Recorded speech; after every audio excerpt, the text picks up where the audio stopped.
Probably gonna look really silly doing this, but hey, whatever. Matt Farah can do it. How can't I do it? Alright, let's drive around a little bit more. Tell you a little bit more about this Mustang.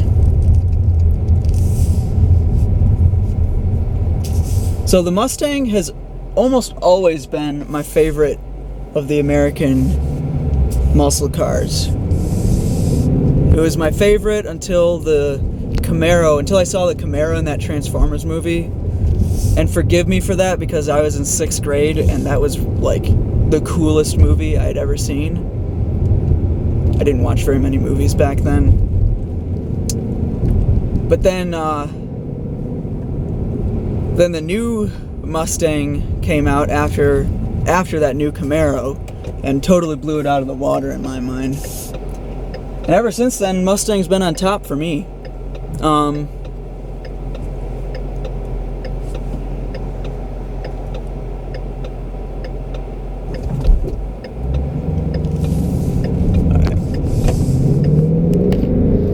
boy, sorry. Whoa. Oh man, I need to get a mount for that camera. Now, I'm very excited to maybe someday get the chance to drive the GT350 with the flat plane crank, because right now this has that classic American gurgle to the V8, and it's a much softer kind of blub blub blub sound. But then those flat plane cranks, those are brutal, but they sound amazing. They're much more mechanical sounding, much not harsher, but harder. They have a more metallic sound to them, and it sounds more expensive, which it is. It's like when you hear a Ferrari engine, you just know that it's expensive.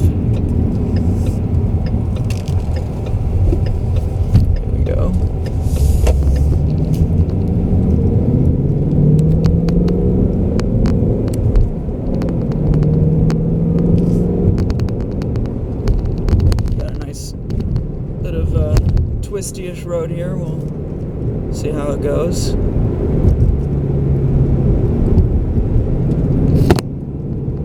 Handles like a charm.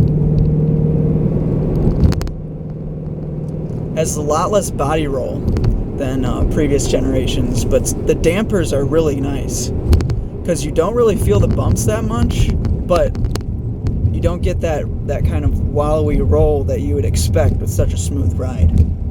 That might just be the fact that it's a new car, though. I'm not used to driving fancy schmancy cars like this.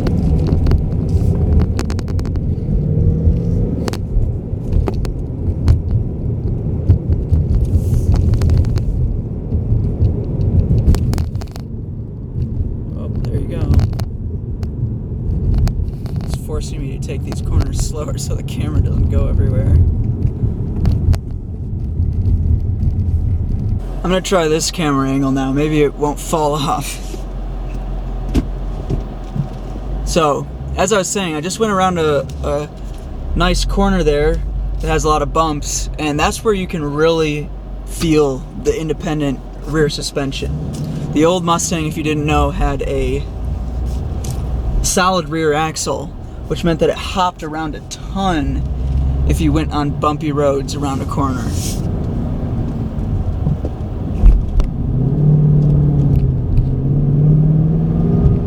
Man, this thing is so much fun.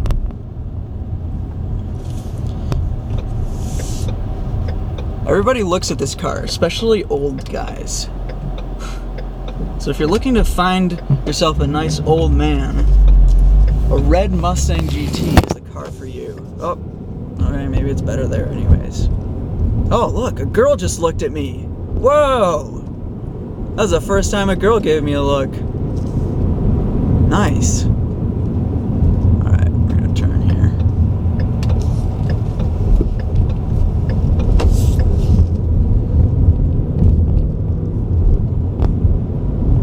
So as I get used to this gearbox, I like it more and more. I've only used 6th gear on the highway. It's really not necessary anywhere outside of the highway. The owner of this car has it set has the fuel economy meter set to liters per kilometer, which is and I'm averaging 9.8 liters per kilometer. I don't really know what that is in the English system. I'm guessing it's not great though. Railroad tracks? Not too bad, not too bad. Let's see. What can I talk about? The interior. The interior is very nice. I like it a lot. It's way better than the previous generation. Feels very premium. Much more upscale. Sound system is great. This one has the optional, I think it's optional, the optional shaker audio system, which sounds fantastic. It has a subwoofer in the back. Sorry about that, guys. That was 400 horsepower. Alright. As you can see, the hood is very, very long. Hey, there's a fellow Mustang buddy. The hood is very long, which makes this car feel huge.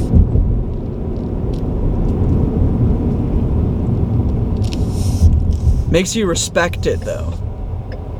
With the Miata, you can just kind of whip it around. This, you can't really whip around so much. Ooh. That was, might have been an anti-stall thing there.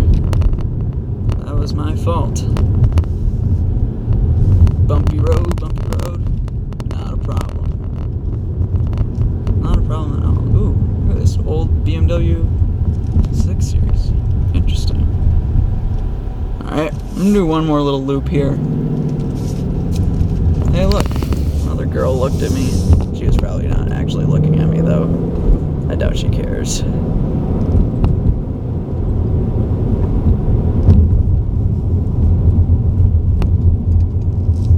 Not that you should be buying this car for looks.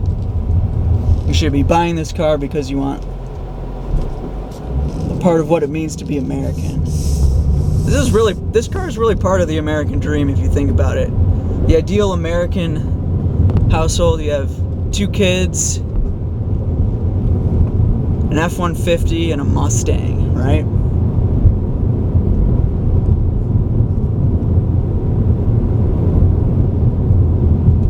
Now, the price. So it's this version is probably around $40,000, just over $40,000. The question is, would I buy this car if I had $40,000? I would definitely be tempted to. I have to admit, I would be tempted to. Alright. I'm just gonna go straight. Sorry, lady, for getting in your way. I'm just gonna go straight here. I would definitely be tempted to buy this. I might get a more discreet color.